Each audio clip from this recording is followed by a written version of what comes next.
ہو جا، خودی کا رازداں ہو جا، خدا کا ترجمہ ہو جا۔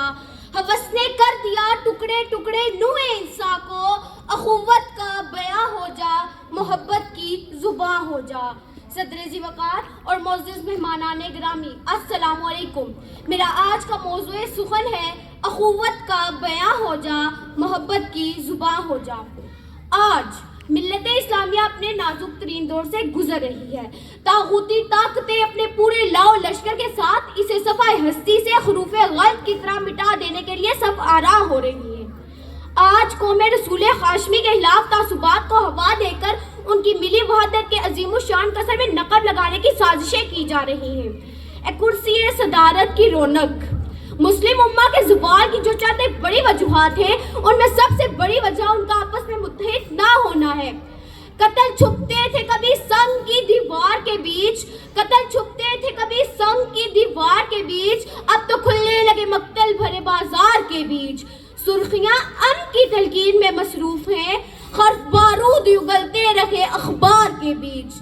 رزق، ملبوس، مقام، سانس، فرض، قرض، دعا، منقسم ہو گیا انسان انہی افکار کے بیچ۔ جناب صدر، گزشتہ کئی سال سے عالم اسلام میں خون کی ہولی کھیلی جا رہی ہے۔ اس کھیل کے کھلاڑی انتہائی بے دردی سے قتل و غارت گری میں مصروف ہیں، ایک دوسرے کی گردنیں مار رہے ہیں۔ دونوں طرف مسلمان ہیں جن کی الہامی کتاب واشگاہ پلان کرتی ہے کہ ایک انسان کی بلا عذر شریک جان لینا گویا ساری انسانیت کا قتل ہے۔ مفلس شہر کو دھنوان سے ڈر لگتا ہے، مفلس شہر کو دھنوان سے ڈر لگتا ہے، پر نہ دھنوان کو رحمان سے ڈر لگتا ہے۔ اب کہاں ہے سارو قوت وہ مدینے جیسی، اب تو مسلم کو مسلمان سے ڈر لگتا ہے، اب تو مسلم کو مسلمان سے ڈر لگتا ہے۔ جناب صدر، ہم ٹکڑے ٹکڑے مسلمان، بکھری بکھری امت، کٹی پٹی قوم، تنکا تنکا ہو کر طوفان حوادث کا شکار ہو چکے ہیں۔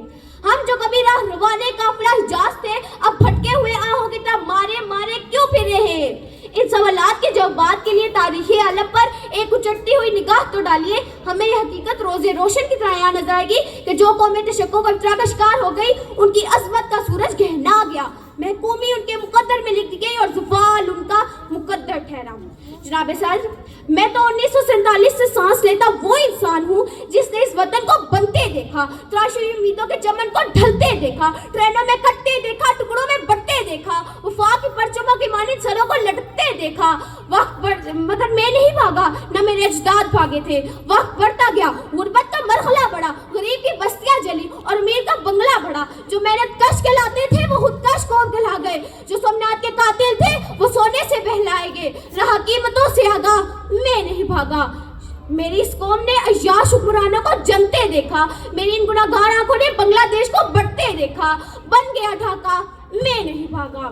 جناب صدر، پھر مجھ کو غلامی سکھائی گئی، مجھ کو یورپ کی ترقی دکھائی گئی، مجھ کو کہا گیا اس ملک میں کچھ نہیں رکھا، جاؤ جاؤ امریکہ جاؤ۔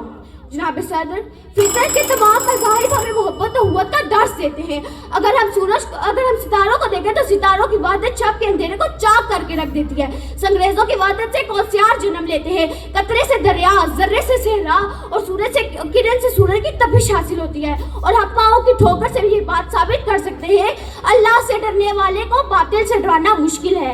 میں ان الفاظ سے اپنا موضوع سمیٹتی ہوں۔